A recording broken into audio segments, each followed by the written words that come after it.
You know, buried deep in the archives of the International Court of Justice, there's this ghost of the Cold War. It's a case, a real lawsuit, filed by the United States against the Soviet Union, a true superpower showdown that when you look at the records, just vanished. So the question is, how does a legal battle of this magnitude simply disappear?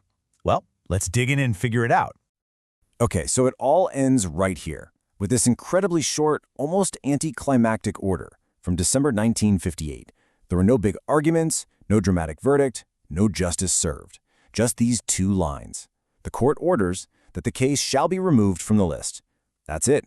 It's almost like it never even happened. So yeah, that's the central puzzle we're going to solve together. How does a formal legal case at the highest court on the planet between the two most powerful nations in the world at the time just get wiped off the schedule? The answer? Well, it reveals something absolutely fundamental about how international law actually works.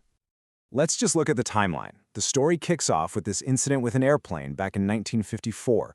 It takes 4 years, but then the US files a lawsuit. But then, in less than 4 months, poof, the entire case is gone. Let's break down exactly how this all went down. All right, first things first, we've got to rewind to the event that sparked this entire international mess to begin with. So here's what happened.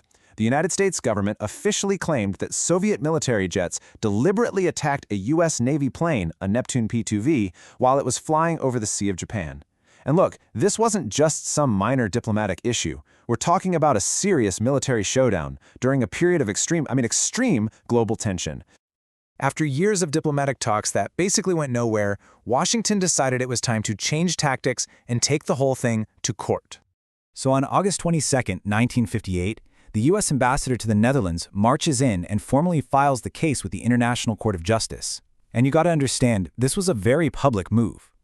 The United States was basically sending a message to the world saying, hey, we're trying to resolve this peacefully through the proper legal channels. But as you can imagine, Moscow had a very different idea of how this was all going to play out. Their response wasn't just a simple no. It was a complete and total shutdown of the entire process. Now this is where the Soviet strategy gets really, really clever. They don't bother debating the facts, whether their planes actually shot at the American plane. Nope. Instead, they go for the jugular. They attack the lawsuit on a much deeper level, basically arguing the court had no right, no authority to even hear the case in the first place. And this right here, this is the absolute heart of the disagreement. The U.S. position was, hey, any recognized country can bring a case here. But the Soviets argued, no way. The court can only hear a case if both countries agree ahead of time to show up. I mean, these are two completely opposite ways of looking at the court's own rulebook. And here it is, the final word, straight from the USSR in a formal letter. They flat out state, we do not give our consent.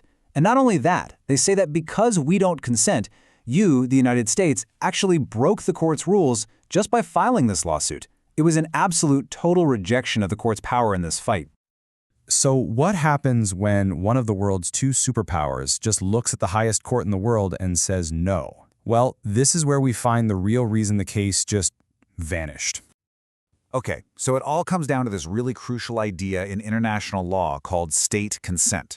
See, unlike a court in your own country that can force you to show up, the International Court of Justice is more like an opt-in system. You can't sue a country there unless that country has already agreed to let the court have power over it. It's a fundamental principle. And that leads us directly to what the court itself had to say. Reading from their final order, they put it as plainly as possible. The Soviet Union has not accepted our jurisdiction. There's no record of them consenting. And without that consent, the entire legal machine just grinds to a halt. So, there you have it. The mystery is solved. The case didn't disappear because of some secret political deal or backroom pressure. It disappeared because the court was literally bound by its own foundational rule. With no consent from the Soviet Union, the judges had zero legal authority to do anything. The only thing they could do was remove the case from the list. So this single, kind of obscure case from 1958 does a lot more than just tell a cool Cold War story. It actually shows us the built-in limits of international justice itself. So what's the big takeaway from all this? Well, for one, it teaches us that the ICJ's power isn't absolute. It's power that's given to it by the countries themselves. It shows that a nation's own sovereignty can be an unbreakable wall. And maybe most importantly, it shows that the court is so dedicated to its own rules that it would rather seem powerless than break them. It's just a stark reminder of the limits of the law when a country simply refuses to play ball. And that really leaves us with a pretty big question to think about, doesn't it? If the highest court on earth can only act when it has permission from everyone involved, then its real power isn't in a judge's gavel or some final ruling. Its real power comes from persuasion, from its reputation, and from the simple willingness of nations to cooperate with each other. It's something to keep in mind the next time you hear about a big case on the world stage.